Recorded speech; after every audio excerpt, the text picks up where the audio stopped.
إن قلوبنا لتحزن وإن عيوننا لتدمع وإنا على فراق فقيدنا لمحزونون. اللهم اغفر له وارحمه وعافه واعف عنه وأكرم نزله ووسع مدخله واغسله بالماء والثلج والبرد ونقه من الذنوب والخطايا كما ينقى الثوب الأبيض من الدنس. اللهم أبدله دارا خيرا من داره وأهلا خيرا من أهله وزوجا خيرا من زوجه. اللهم أدخله الجنة، اللهم أدخله الجنة وأعذه من عذاب القبر وعذاب النار. اللهم اغفر لحينا وميتنا وشاهدنا وغائبنا وصغيرنا وكبيرنا وذكرنا وأنثانا.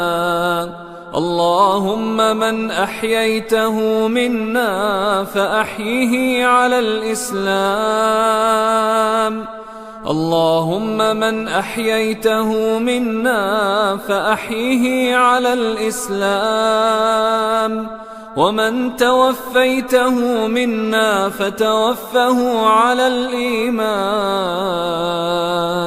اللهم لا تحرمنا أجره، اللهم لا تحرمنا أجره ولا تضلنا بعده، ولا تضلنا بعده.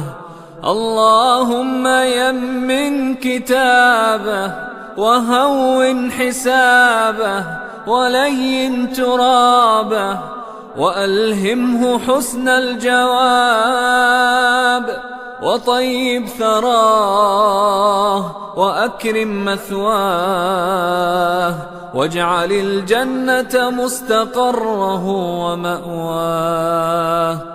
اللهم إنه في ذمتك وحبل جوارك، فقه من فتنة القبر وعذاب النار.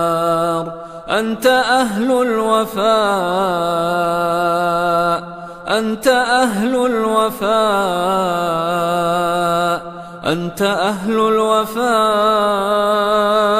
والحق، فاغفر له وارحمه إنك أنت الغفور الرحيم.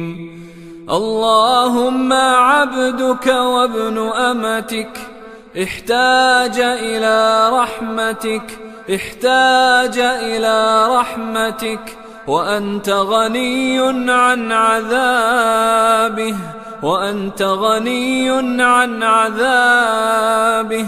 إن كان محسنا فزده في حسناته، وإن كان مسيئا فتجاوز عنه يا أرحم الراحمين.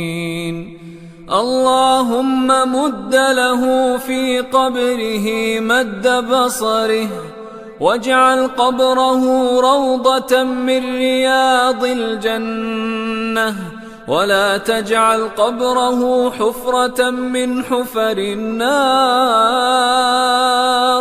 وارزق أهله الصبر والسلوان، ولا تفتنهم بعده، ولا تحرمهم أجره، وآجرهم في مصيبتهم واخلف لهم خيرا منها. إنا لله وإنا إليه راجعون. اللهم وأطعمه من ثمار الجنان، واجعله ممن قلت فيهم ويطاف عليهم بآنية من فضة وأكواب كانت قوارير من فضة قدروها تقديرا ويسقون فيها كأسا كان مزاجها زنجبيلا عينا فيها تسمى سلسبيلا والملائكة يدخلون عليهم من كل باب سلام عليكم بما صبرتم فنعم عقبى الدار.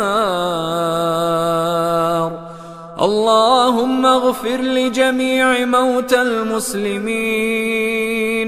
اللهم اغفر لجميع موتى المسلمين الذين شهدوا لك بالوحدانية ولنبيك بالرسالة وماتوا على ذلك.